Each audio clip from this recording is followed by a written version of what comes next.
Sa San Fernando, Bukidnon, 5 kasapi ng New People's Army ang sumuko sa mga pulis dala ang kanilang mga armas upang magbagong buhay. Ang mga NPA na nag-ooperate sa bahagi ng North Cotabato at Bukidnon ay sumuko sa Regional Mobile Force Battalion sa Barangay Halapitan, San Fernando.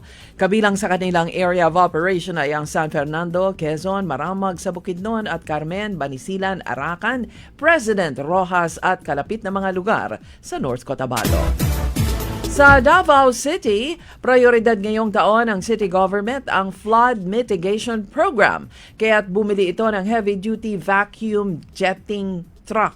Ito'y gagamitin sa paglilinis ng mga clogged drainage system para maiwasan ang street floods. May mga lugar sa Davao na kaunting ulan lang ay agad namang binabaha ang mga kalsada. Ang heavy-duty vacuum jetting truck ay popular na ginagamit sa Dubai, Singapore at United Arab Emirates para makaiwas sa street floods kapag malakas ang buhos ng ulan.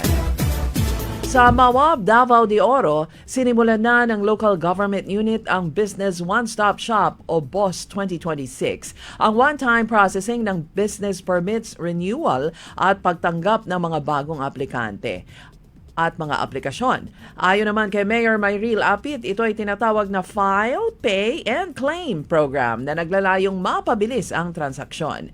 Pinakamahabang transaksyon ay 15 to 30 minutes, depende sa pila ng mga tao.